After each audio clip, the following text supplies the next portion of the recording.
Gon' vote. Everybody gon' vote. Everybody gon' vote. Everybody gon' vote. Comrade! Labor right, them a go down, bong. Them a go down, bong. Them a go down. Is that? Margie, him a God picking. No hope their work if you touch Margie. Margie, him a God picking. No hope their work if you touch Margie. We now vote for Labour. Orange we a come out in now. If you love the PNP, who no step out for Marky G. Jamaica just come along with we. People time come, people time come, people time is up.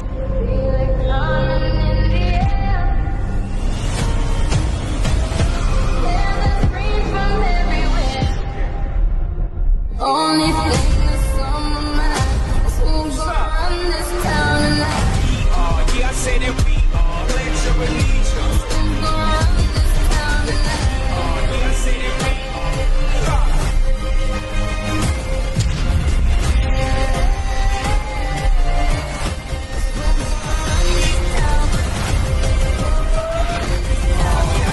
We gonna run this town. Make the trumpets play. Make the trumpets play.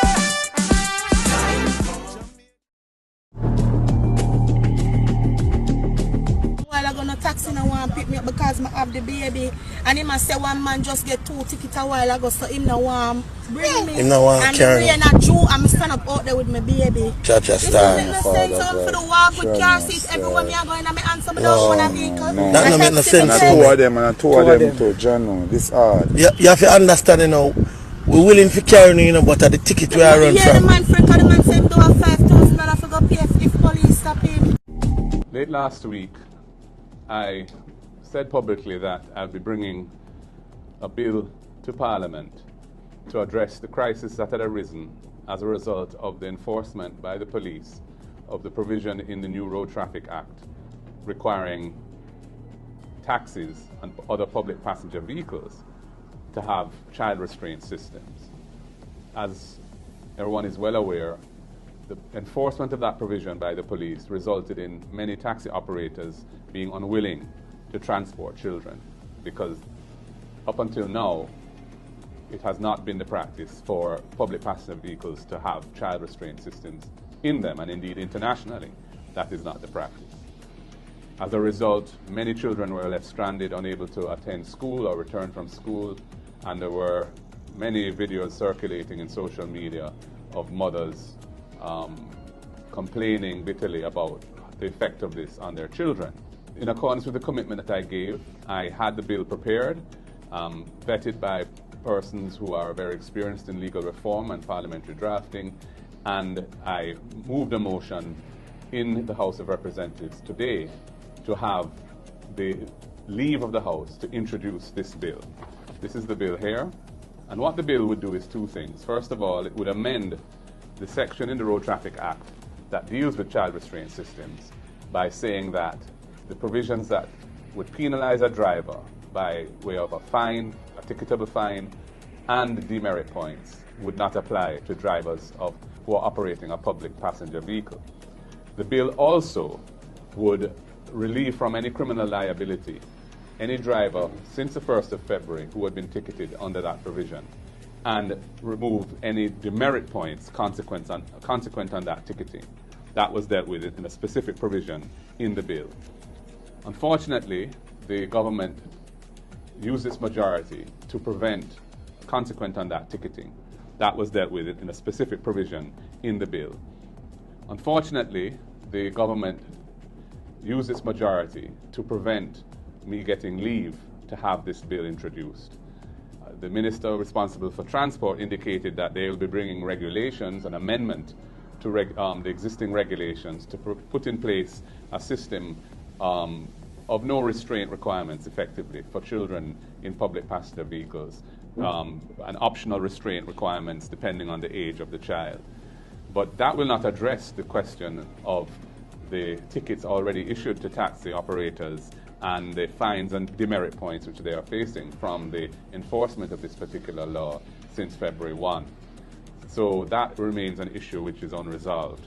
I'm very disappointed that the government chose to use its majority in this way, because the bill was intended to solve that particular problem, and also I think would have been a signal to the taxi operators who are restive and are in fact withdrawing service in various parts of the country that Parliament is doing something about it. The announcement of an amendment to come may or may not provide them with the same level of comfort as actual legislation brought to the House, which is what I did. If I don't fix it, you can't put like open. We are human beings, you know. That's the schoolers, that's the adults, that's the passenger, taxi driver, everybody. This government can't work. only told me don't have a TC. Can't work. We do not have Look a what tax TC. gonna pay a year time to this government. We want back. doesn't have a TC. Tired of ticket them. We want back. Tired of ticket them. We want justice. My name is Brian Brown. I'm a taxi operator. Flying in Burchell to Discover Bay. Here in Discover Bay, we are told by the police to use a piece of land which is not suitable for taxi operation. There is dust, there is mud, there is no shelter, no water, no bathroom facilities, and we are sick and tired of it. Dust is killing us, and we cannot do anything other than what the police tell us to do, or else it's tickets. And we are just sick and tired of it. So we are saying today that we are sending a message to the relevant authorities, County Council, Transport Authority, Darrell Vaz, Mr. Minister of Transport and Works. Please do something, or else we will continue until we get a speed.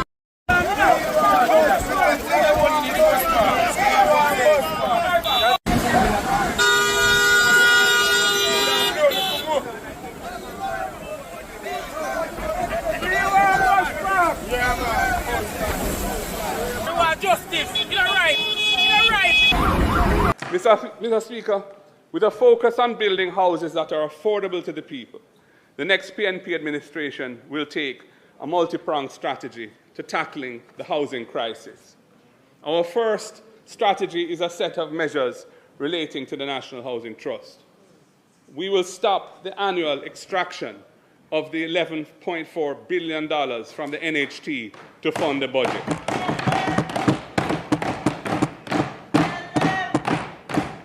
Mr. Speaker, when this was originally conceived, it was written into the law as a 4-year fiscal measure in the hardest of times during a tough IMF program when our debt was spiraling out of control.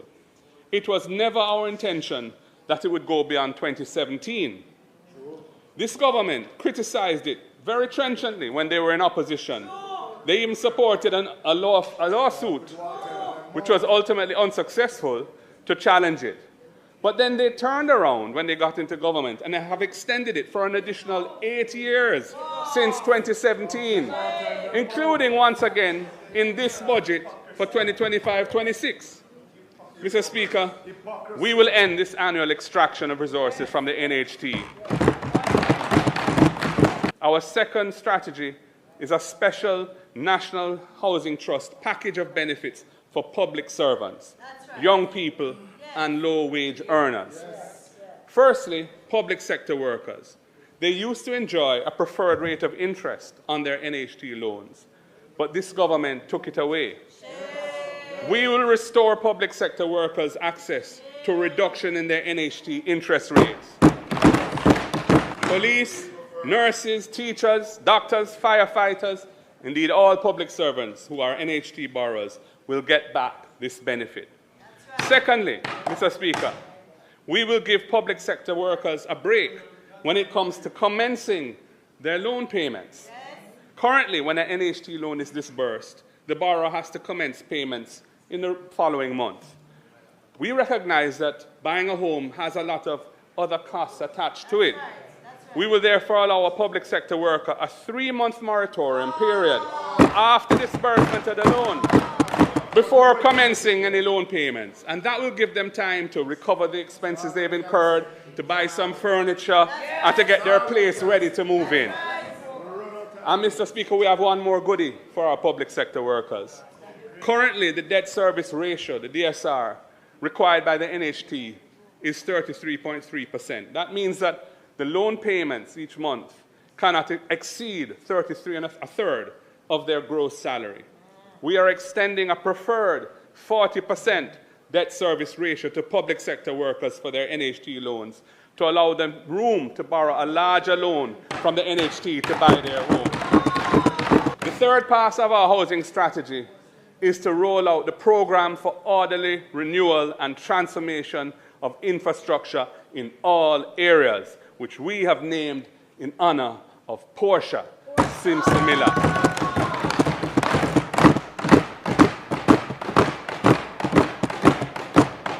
Under the Portia program, we will be building social houses, tearing down zinc fences, replacing them with concrete walls. We'll be constructing sidewalks to facilitate the ease of movement for persons with disabilities and senior citizens. And most importantly, we will be completing all the Operation Pride projects that were left unfinished, which this government has ignored over the last 9 years.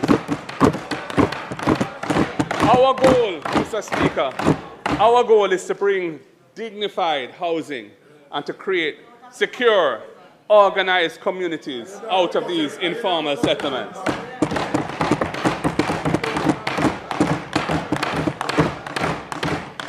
We will complete the outstanding infrastructure and bring land titling services to vulnerable residents in informal settlements with reasonable and affordable terms of cost reimbursement under the Portia program.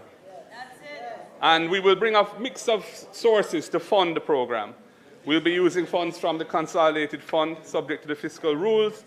We will be using some of the profits from the low-income houses built by HAJ, and I will ensure that the Portia plan is supported by a robust and transparent governance and accountability structure.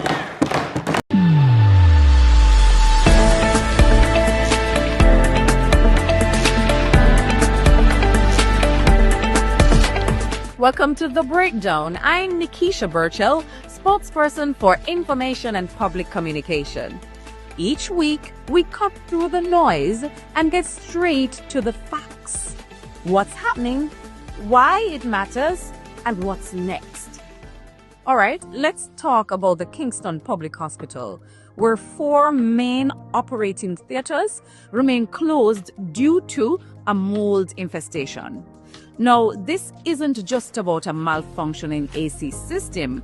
It's a symptom of a much bigger problem: the absolute neglect of Jamaica's public healthcare and public hospitals by this JLP government. How do we spend around $28 billion on Cornwall Regional Hospital for over 8 years, up from the first announcement of $2 to $3 billion, and it's still unfinished? Where is the accountability? This government has spent billions on public relations, yet patients still have to deal with crumbling hospitals, unhygienic conditions, and broken appointments and broken equipment. The mold at KPH isn't just on the walls, it's in the system itself. The rot of the mismanagement and corruption is leaving Jamaicans at risk, while those responsible cover it up with press conferences and photo ops. But they can't hide the reality. Our healthcare is in a crisis, and they are to blame. Now, let's talk about Jamaica's neglected markets. A fire at the Ocho market has left vendors with nothing. Millions of dollars in goods have been destroyed. And what did they get from the government? Words, not action. Local government minister Desmond McKenzie toured the site, but his message was clear. There's no quick fix, he said. But let me ask, where was the long-term fix? You've been in power for nearly a decade. Can we at least get short-term, medium-term, or long-term, but no term? And you want a third term?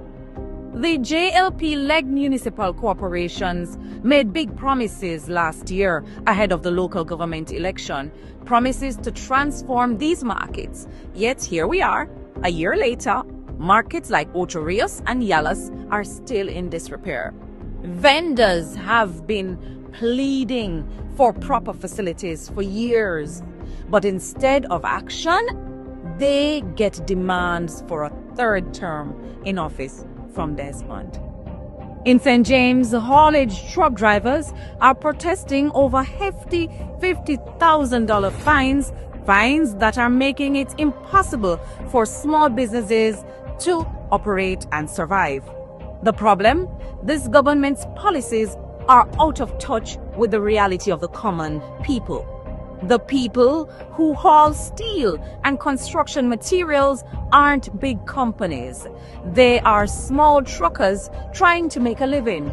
But instead of working with them to ensure safe and reasonable transport policies, the government just hits them with massive fines. For years, small truckers have provided an essential service for Jamaicans trying to build their homes and businesses. Now the government is making it nearly impossible for them to operate. These are not criminals. They are working class Jamaicans trying to survive. Yes, safety matters, but there also has to be a fair policy, one that ensures safety without killing small businesses in Jamaica. Instead, this government is stifling the Jamaican dream with heavy-handed, out-of-touch policies. And when the people can't take any more and they protest, the government push back at them with heavy fines. We thought tuberculosis was a disease of the past for Jamaica, but prisons are now facing an outbreak. How does that happen in a country where every child is vaccinated against TB at birth? Is it neglect? The JLP government has consistently refused and have actually campaigned against investment in prison. Overcrowded, unsanitary, and poorly ventilated prisons create the perfect conditions for a disease like TB to spread. Prison staff, visitors, and those who leave prison enter the wilder population and put us at risk. This is what happens when governments refuse to invest in basic human rights. They let the situation fester until it becomes a national crisis. But we've seen this before, whether it's in our hospitals or markets or our justice system. This government waits until the crisis is unavoidable before they even acknowledge it. Well, we see it, and the people will not forget it. That's it for this week's episode of The Breakdown. We don't just give you the news, we give you the real story behind it. Join me next week as we continue to break down the issues that matter. Today I want to talk to you about the importance of getting enumerated. Now, imagine looking around your constituency, your community, and identifying things that you want changed, but you don't have a say in making those changes. If you get registered to vote today or before March 31st, you'll become eligible to vote by May 31st. So I want to implore you to get on the voters list, get registered so that you can have a meaningful say in the changes that are effected in your constituency. Practice my ex. Because I want to make sure say my part don't spoil this election day. Long time them labor right there for gone, you know. Them two one caring, man. Make sure say my mark the ex right there, so. Because I don't want the ballot spoil. See that ex, yeah? For the teacher, them want to get them pay. You see that ex, yeah? And for the people who want dead pan hospital bench because they never have no bed. You see that extra. And for the police them want work overtime and can't get them overtime pay. Yeah man, see all that extra. And for the big salary what the politician them give themselves. And I can get little salary to the people them. That extra right now, yeah. For the nurse them. The nurse them. Or if you work long hours. And can't get no pay if you go off foreign to try to survive. You see, oh man, that extra, this is because that time they take the bulldozer and mash up the house them out of Clifton. You see that extra? And the arrogance and the dictatorship where them try to run the country under. You see, I want to right there, so I feel all of the disrespect what they want to come give Jamaican. I make sure I say me mark my ex properly. Time come for a change. Time come for a better Jamaica.